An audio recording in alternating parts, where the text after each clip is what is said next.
العلم أشراف مطلوب وطالبه لله أكرام من يمشي على قدمه. العلم نور مبين يستضيء به أهل السعادات والجهال في الظلم. It may be that Allah subhanahu wa ta'ala gives him rizq, provision, for him to be able to pay the debt back.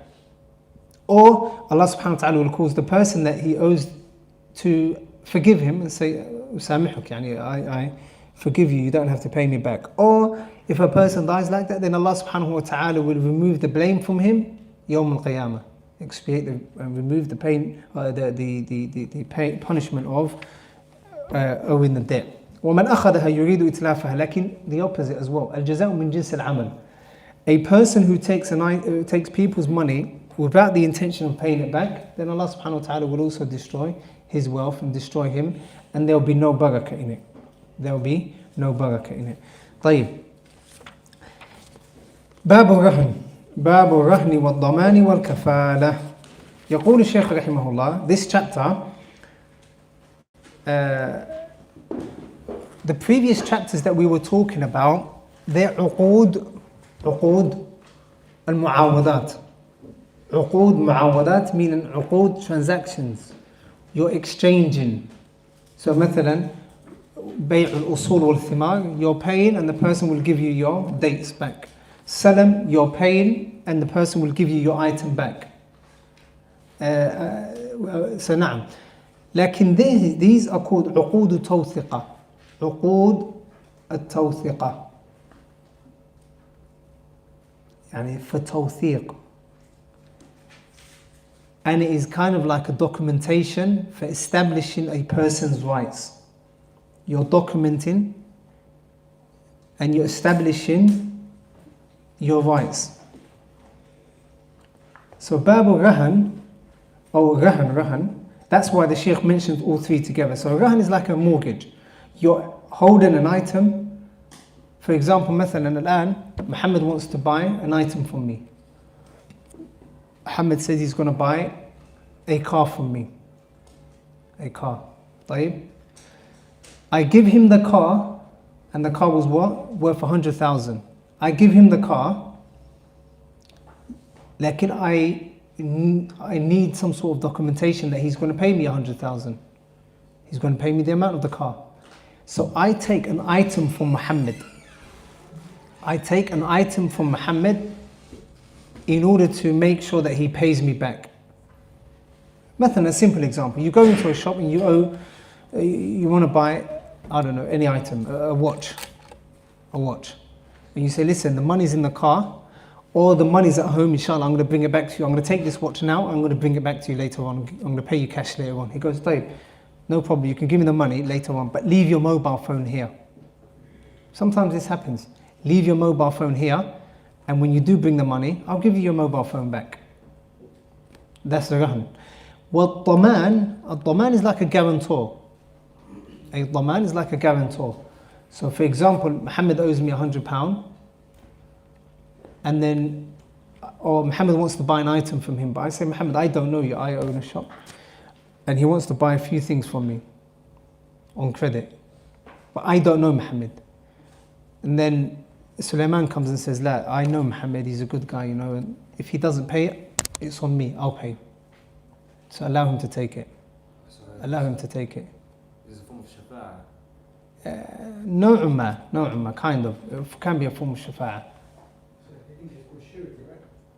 A surety, نعم. A guarantor. A daman. So Sulaiman says, listen, I know him, he's a good person. Inshallah, he's going to give it back.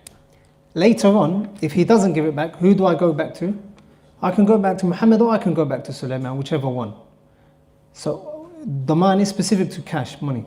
Kafala is, for example, someone that sponsors him. So, for example, Muhammad does something and he's meant to come to court tomorrow. For a certain right. Sulaiman becomes his kafil.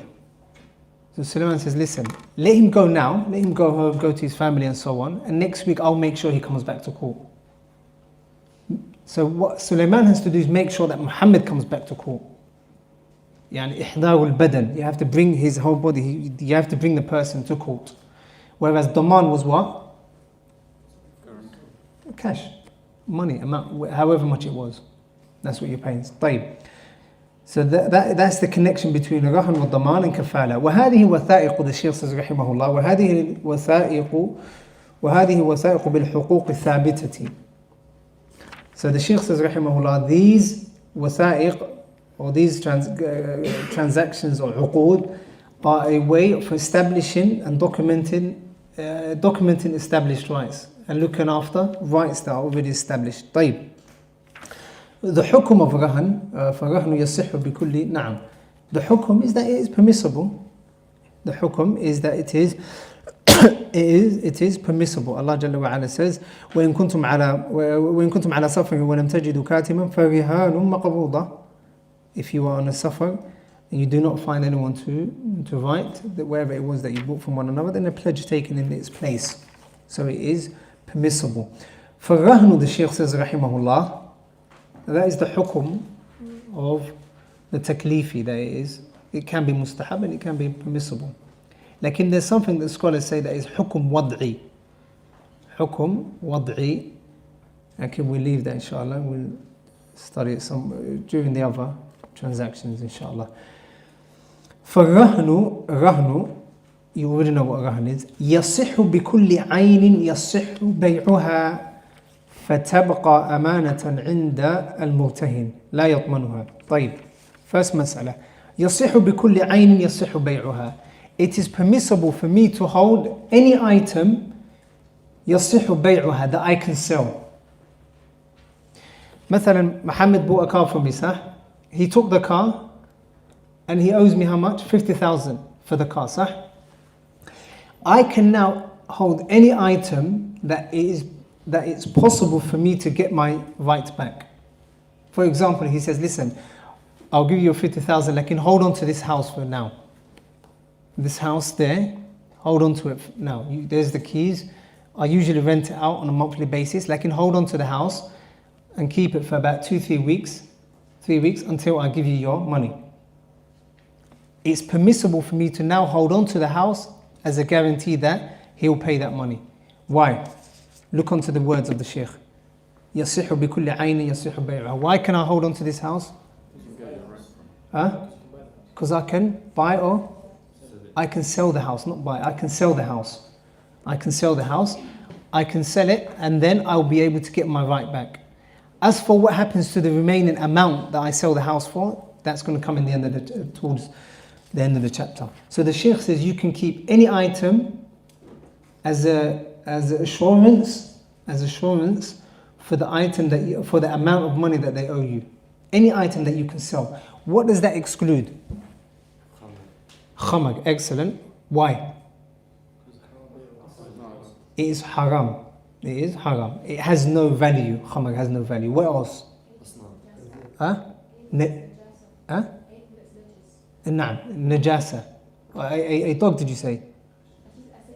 Oh, anything, sorry. Anything that is najis, sahih. Anything that is najis. Why? Because it has no value shari'iyyan. Khinzig, na'am. I can't hold on to asnam, musical instruments. I can't hold on to that because I can't sell it later on. It's haram for me to sell. So that's why the Shaykh says, بِكُلِّ عَيْنٍ يَصِحُ بَيْعُهَا. Every ayn that is permissible to sell. فَتَبْقَى. This is the next masala. So you know where it says يَصِحُ? Put number 1.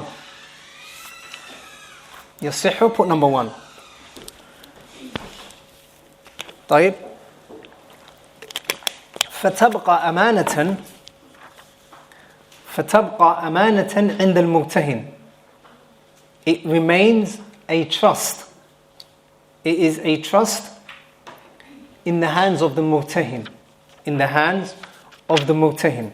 طيب. Before this, there are 3 things that I'd like you to write down. Arahin.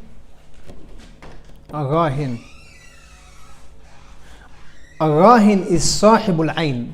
Arahin is the person that actually owns the item that is being held. In this case, Muhammad in our example. Then there's the murtahin. The second is the murtahin. And the murtahin is me. The person who wants to hold on to a certain amount of money, to a certain item in order to be able to get my money back. I'm the murtahin. And the third thing is al-ayn al-marhuna, the actual item, the ayn, the actual item. So in this case, in this scenario, in this situation, the house. In this situation, the house. The third one, al-ayn al-marhuna, al-ayn al-marhuna, the actual item that is being held. The house, for example. Al-murtahin, which is me. So for example, Muhammad owes me 100,000 for this car, that my car he has taken. But I don't trust Muhammad. طيب? He owes me 100,000. He says to me, listen, if you think I'm not going to pay you back, hold on to the house for now. Who's the rahin? Muhammad. He's the rahin. He's the one that owns the actual home, the house. I am the what? Murtahin. I am the person that is holding on to the item. I am the one that is owed money. And the house is the what? Al-ayn al-marhuna. طيب. Excellent. So the Shaykh says, فَتَبْقَى أَمَانَةً عِنْدَ الْمُرْتَهِنِ. It remains as an amana with the murtahin. Who's the murtahin? Me. It is an amana. عند المرتهن لا يضمنها, he is not liable for it. لا يضمنها, he is not liable for it. إلا إذا تعدى أو فرط. Unless he misuses it, تعدي, misusing it, أو فرط, or he's negligent. Okay? So this item now, the next masala is, I have whose house? Muhammad's house, right? I have Muhammad's house. The next thing that the Shaykh is telling us now is, if anything happens to this house, who is liable for that? That is the masala that he's explaining now. He says it remains as an item of trust with me. And if anything happens to it, I am not liable for it. Okay. Al-ayadi, or the yadul amana they call it. So write this down, inshallah. Yadul daman and yadul amana. Yadul daman and yad al-amana.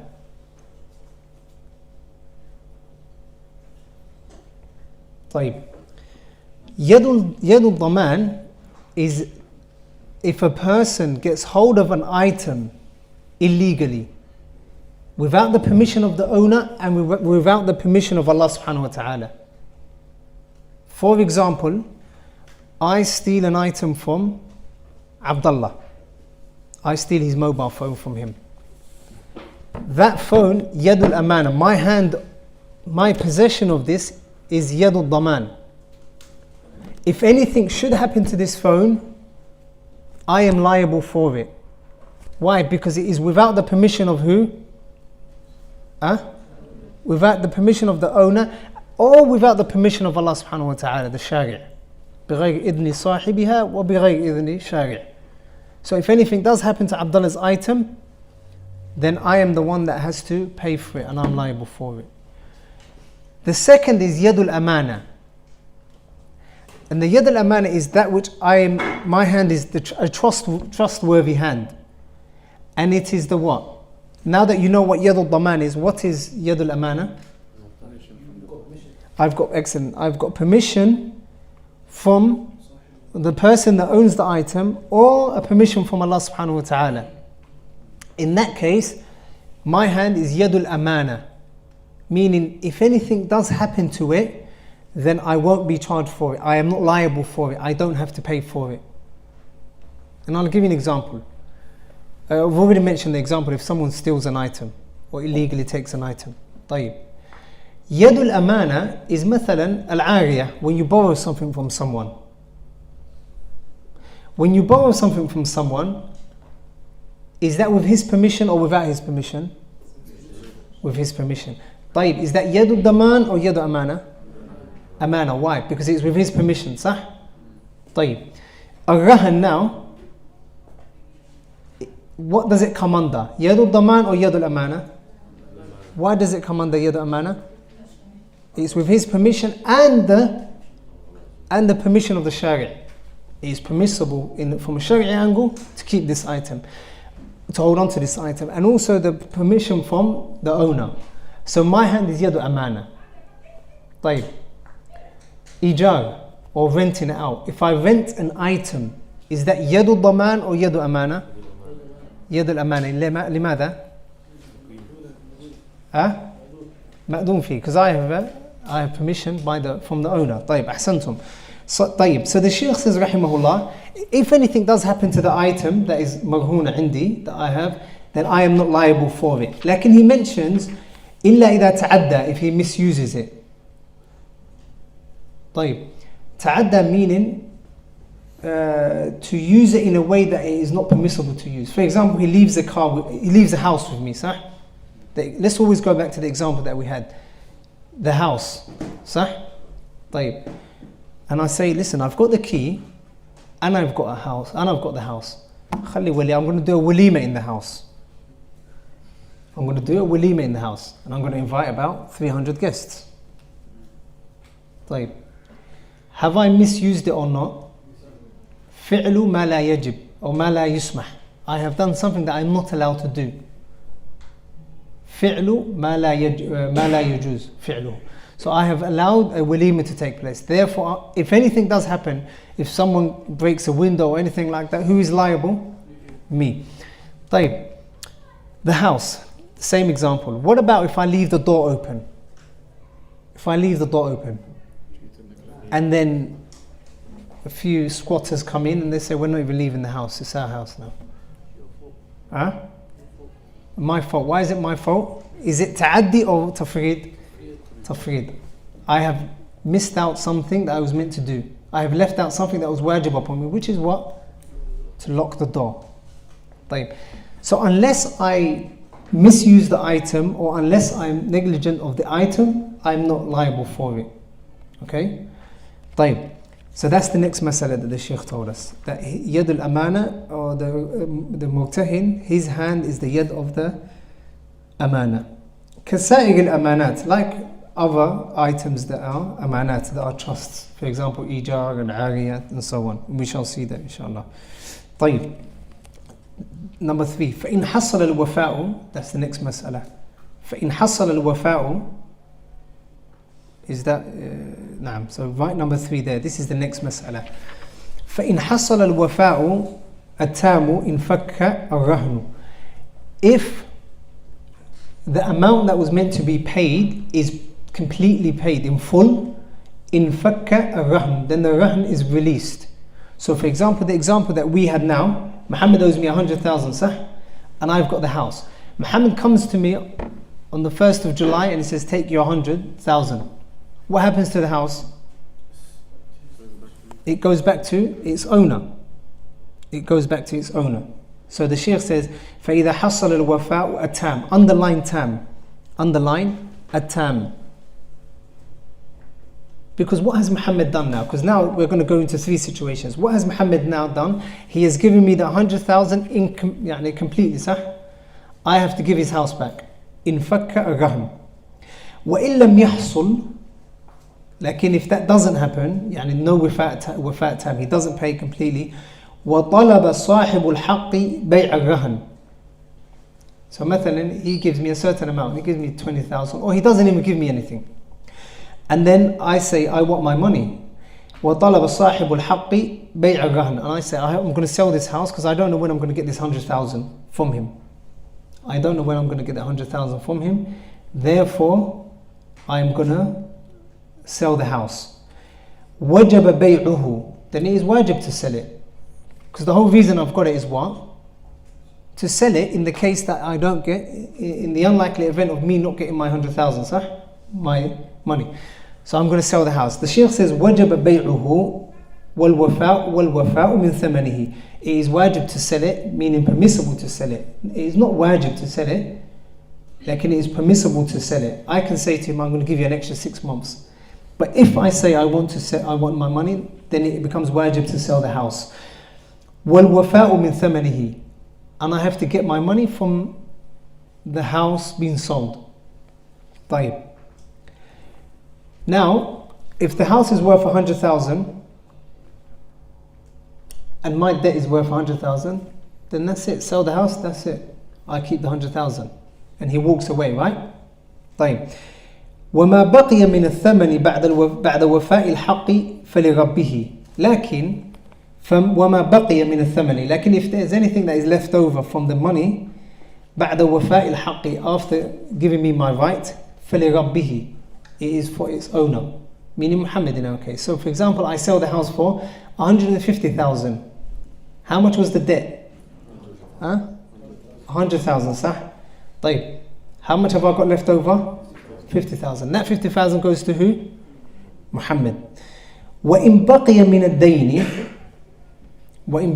الدين شيء يبقى دينا موصلا بلا رهن. وإن بقي من الدين, لكن if I sold the house for 80,000, if I sold the house for 80,000, who's now يعني he still owes me 20,000, صح? The house, I sold it and they said maximum goes for is 80,000. I've sold it for 80,000. He still owes me 20,000. The Shaykh says, وَإِن بَقِيَ مِنَ الدَّيْنِ, if anything is left over from the debt, يَبْقَى دَيْنًا مُرْسَلًا, then it becomes an unsecured debt. That 20,000 becomes an unsecured debt. Because the house is gone. I can no longer keep this as a rahm now. So the house is gone. Lakin it stays an unsecured debt and he has to pay me back. If he doesn't pay me back, then I can take him to mahkamah later on. I can take him to the mahkamah later on. طيب. So you know where it says وَجَبَ بَيْعُهُ وَالْوَفَاءُ مِنْ ثَمَنِهِ. Put alif. That's scenario alif.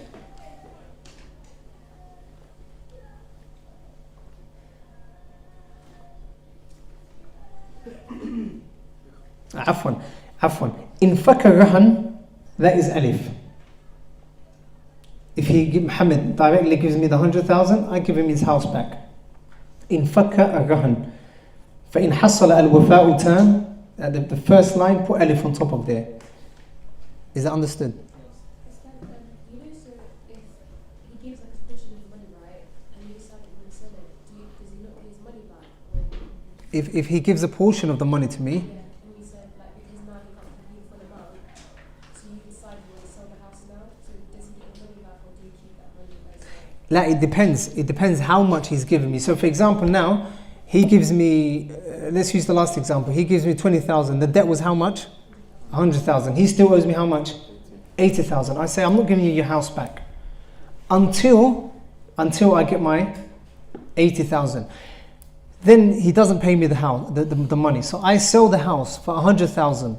So I sell the house for 100,000. That 100,000, I can only keep how much? 80,000. What do I do with the remaining 20,000? I give it back to him. Does that answer your question? طيب. In fakka rahn, alif. Put alif on top of that. Then go one line down. وَمَا بَقِيَ مِنَ الثَّمَنِ بَعْدَ الْوَفَاءِ, put ba on top of that. So that is the example where I sell the house for 150,000. That 50,000 is now Muhammad's haqq. I give it back to him. And then put jim on وَإِن بَقِيَ مِنَ الدَّيْنِ. Alif ba abjad hawas, that's how they call it. Alif ba jim. وَإِن بَقِيَ مِنَ الدَّيْنِ, put ba jim on top of that. Like if there's anything left, for example, I sold the house for 80,000. I was meant to get how much? 100,000. He still owes me 20,000. That becomes an unsecured debt. طيب.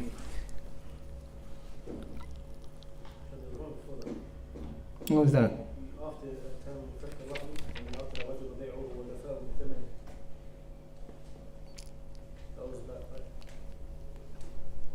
That is like a tawdi'ah, that is like an introduction for the situation that is coming afterwards. طيب. We'll stop there inshallah. Lakin put a note on وَإِنْ أَتْلَفَ الرَّهْنُ.